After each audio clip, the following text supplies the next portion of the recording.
Hello नमस्कार सभी UPSC aspirants को। मेरा YouTube channel only UPSC exam by Dhanjilal sir. इस चैनल को आप लाइक सब्सक्राइब शेयर ज़रूर करें। मेरा उद्देश्य है कि एग्ज़ाम के समय आप इंडिया मैप से संबंधित भूगोल, भू आकृतियाँ, पर्वतीय क्षेत्रों और पठारीय क्षेत्र को आराम से करके आए। हम पढ़ रहे थे उत्तर पर्वतीय श्रेणियाँ, मतलब हिमालय के बारे में।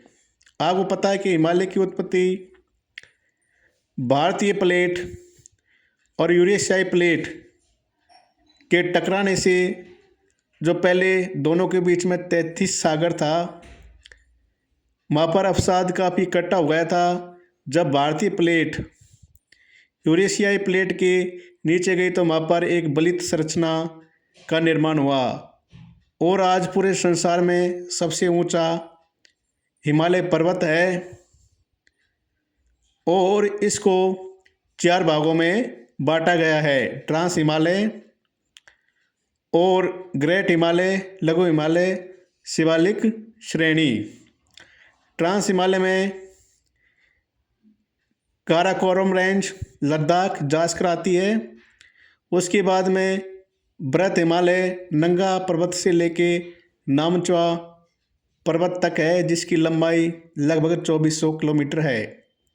उसके बाद में लघु हिमालय में 5 श्रेणियाँ हैं: पीर पंजाल, महाभारत, मसूरी, नागटिबा और धौलाधर। इसके बाद में शिवालिक श्रेणी आ जाती है। शिवालिक श्रेणी के बाद में बनी हुई एक नवीन पर्वत श्रेणी है, जिसमें अरुणाचल प्रदेश में बहुत सारी यहाँ पर्वत श्रेणियाँ पाई जाती है, जैसे डपला, मिरी, अबोर, मिसमी और पटकाई गुम। इनका नाम जनजातियों के नाम पर रखा गया है। फिर हिमालय नामचा पर्वत से नीचे की ओर मुड़ जाता है और नागालैंड में नागा हिल्स, मणिपुर में लेमाटोल हिल्स और फिर मिजोरम में मिजो हिल्स। उसके बाद में म्यांमार में अरायकोमा हिल्स और फिर जो अंडमान निकोबार है वो भी हिमालय का ही उठा हुआ भाग है। अब उसके बाद में हिमालय को हमने नदी के आधार पर 4 भागों में बांट दिया है: कश्मीर, पंजाब हिमालय, यह सिंधु नदी से लेकर सतलुज नदी तक है। फिर उसके बाद में कुमाऊं हिमालय आ गया, ये सतलुज नदी से काली नदी तक है।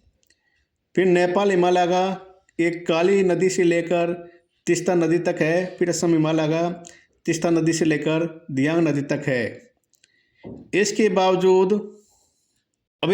हम उत्तर भारत देख लेते हैं। उसमें लद्दाख और जम्मू कश्मीर से संबंधित जो महत्वपूर्ण संरचना है, जैसे ये अक्साई चीन है, ये विवादित क्षेत्र है भारत और चीन के बीच में। और जो ये रेड लाइन की लाइन खिंची हुई है, ये लाइन ऑफ एक्चुअल कंट्रोल है, इसे LAC कहते हैं। क्वेश्चन बन सकता है कि लाइन ऑफ एक्चुअल कंट्रोल किन 2 देशों के बीच विवादित लाइन है, तो आपको पता होना चाहिए भारत और चीन के बीच में। ये सियाचन ग्लेशियर है जहाँ पर हमारी सेना रहती है। और ये गिलगित है। गिलगित कौन से एरिया में है? ये पाक अधिकृत कश्मीर क्षेत्र में, जहाँ पर पाकिस्तान का कब्जा है। और भारत और पाकिस्तान के बीच में जो लाइन है वो लाइन ऑफ कंट्रोल है। ठीक है, कौन सी है? लाइन ऑफ कंट्रोल है, कंट्रोल ऑफ लाइन, जिसे हम LOC कहते हैं। अब हम माउंटेन पास देख लेते हैं। जैसे बुर्जिल माउंटेन पास है, इसके दोबारा श्रीनगर और गिलगित दोनों क्षेत्र जुड़े हुए हैं। इसी प्रकार श्रीनगर और लेह के बीच में जोजिला माउंटेन पास है, ये कभी कभी क्वेश्चन पूछ सकता है। और श्रीनगर और जम्मू के बीच में बनियाल माउंटेन पास है। और ये नुब्रा घाटी है जो लद्दाख में स्थित है। ये लेह और सियाचिन के बीच में स्थित है। बीतवी एग्जाम में प्रीलिम्स में क्वेश्चन भी पूछा था कि गिलगित नुब्रा घाटी के कौन सी दिशा में स्थित है।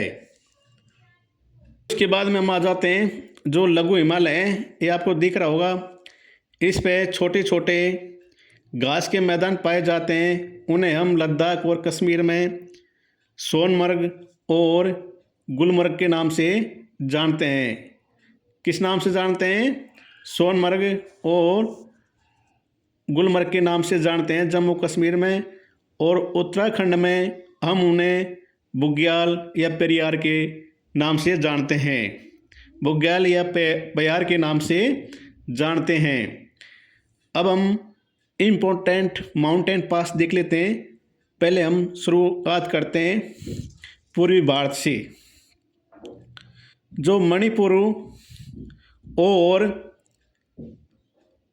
म्यांमार के बीच में जो माउंटेन पास पाया जाता है वो कौन सा है? जो ये मणिपुर है, मणिपुर की कैपिटल क्या है? इम्फाल। तो मणिपुर और म्यांमार के बीच में तजू दर्रा है। दर्रा क्या होता है? जो पर्वत क्षेत्र के बीच में से एक घाटी होती है जो रास्ता बनाती है, उसे हम माउंटेन पास या दर्रा कहते हैं।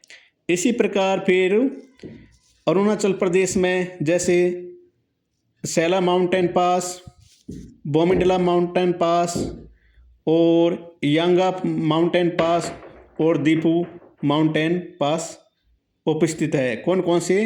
अरुणाचल प्रदेश में सैला, बोमिडिला और यांगाप और दीपू, ये माउंटेन पास है। इसी प्रकार सिक्किम में भी 2 माउंटेन पास है जिसके द्वारा तिब्बत और भारत के बीच में व्यापार होता है। चीन और भारत के बीच व्यापार होता है। कौन कौन सा? नाथुला और जलेप्पा। कौन सा है? नाथुला और जलेप्पा। इसी प्रकार उत्तराखंड और नेपाल के बीच में 3 महत्वपूर्ण क्या है? माउंटेन पास है। कौन कौन से? अब हम एक बार देख लेते हैं। माना, नीति और लिपुलेख। माना, नीति, लिपुलेख माउंटेन पास है। लिपुलेख माउंटेन पास है, उसको लेकर भारत और नेपाल के बीच विवादित क्षेत्र एरिया है, क्योंकि लिपुलेख से कैलाश यात्रा पर जाने के लिए काफ़ी छोटा रास्ता हो जाता है। इसलिए लिपुलेख का काफ़ी इम्पोर्टेंट रोल है। उसके बाद में जो उत्तराखंड और नेपाल के बीच में कौन कौन से पाए जाते हैं माउंटेन पास? माना, नीति, लिपुलेख। फिर हिमाचल प्रदेश आ जाता है। हिमाचल प्रदेश में जैसे बारालाचा, फिर रोहतांग और सिपकिला, ये माउंटेन पास है। कौन कौन से? बारालाचा, रोहतांग और सिपकिला। बारालाचा से कौन कौन सी नदियाँ बहती है? बारालाचा से चिनाव नदी की उत्पत्ति होती है और चिनाव नदी पर यह भी सबसे ऊंचा रेलवे ब्रिज बनाया है इंडिया ने। उसके बाद रोहतांग जो माउंटेन पास है, इससे 2 नदियाँ निकलती है। कौन कौन सी? आप मुझे कमेंट्स में बताएं, मैं बता देता हूँ। रावी और ब्यास। और सिपिकला है, इससे भी एक नदी निकलती है जो सतलुज नदी है, मानसरोवर के स्थित राजस्थान झील से होती हुई सिपकला माउंटेन पास से होती हुई पंजाब से होती हुई किस में मिलती है? सिंधु नदी में। तो सिपकला से कौन सी नदियाँ बहती है? सतलुज। रोहतांग से माउंटेन पास से कौन कौन सी? रावी और ब्यास। बारालाचा से चिनाव।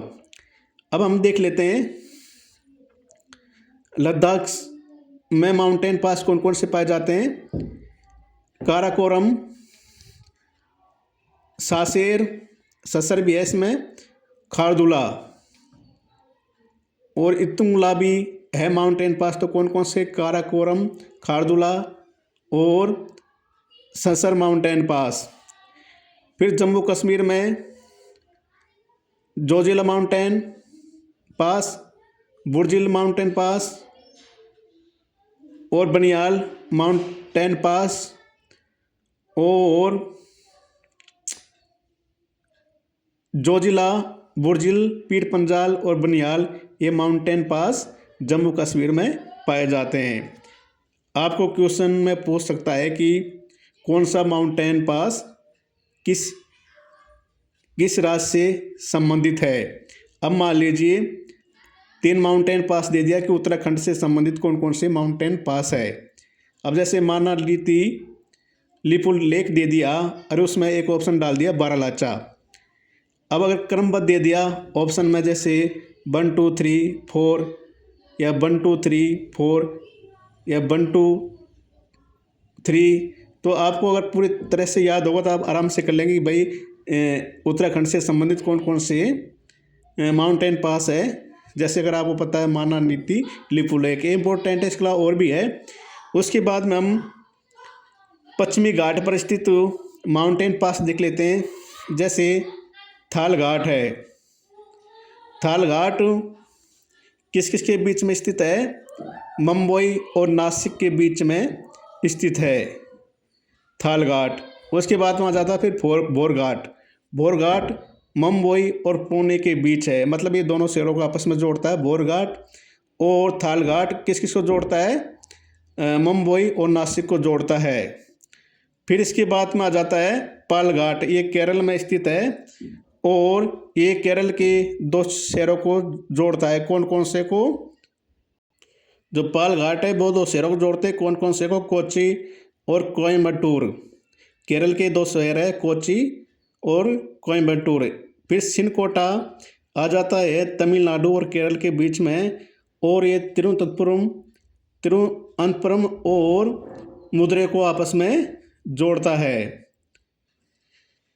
तो हेलो गाइज, आज मैं माउंटेन पास पढ़ा दिया है। अब कल से मेरा दक्षिण भारत का पठारीय क्षेत्र के बारे में पढ़ाऊँगा और उस पर स्थित कौन कौन सी पहाड़ी है वो पढ़ाऊँगा। एक बार हम दोबारा देख लेते हैं माउंटेन पास को। जो तुजू माउंटेन पास है वो मणिपुर और म्यांमार के बीच में है।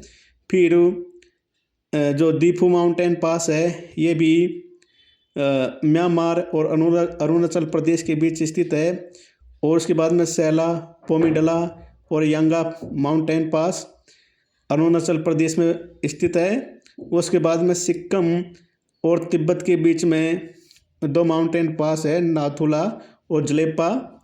उसके बाद में नेपाल और उत्तराखंड के बीच में 3 माउंटेन पास है, माना, नीति, लिपुलेख। फिर हिमाचल प्रदेश में स्थित है माउंटेन पास बारालाचा, रोहतांग और स्पिकला। उसके बाद में लद्दाख में स्थित है माउंटेन पास काराकोरम, ससर, खारदुला, इतुंगला। उसके बाद में फिर जम्मू कश्मीर में है, जैसे बुर्जिल, जोजिला, पीर पंजाल और बनिहाल। फिर इसमें दक्षिण भारत में आ गए माउंटेन पास थाल घाट, बोरघाट और पालघाट और सिनकोटा। तो हेलो गाइज, आज मेरी जानकारी कैसी लगी प्लीज़ आज मुझे कमेंट्स में बताएं। जय हिंद, जय Bharat, thank you so much. Please आप मेरे चैनल को लाइक, सब्सक्राइब, शेयर ज़रूर करें।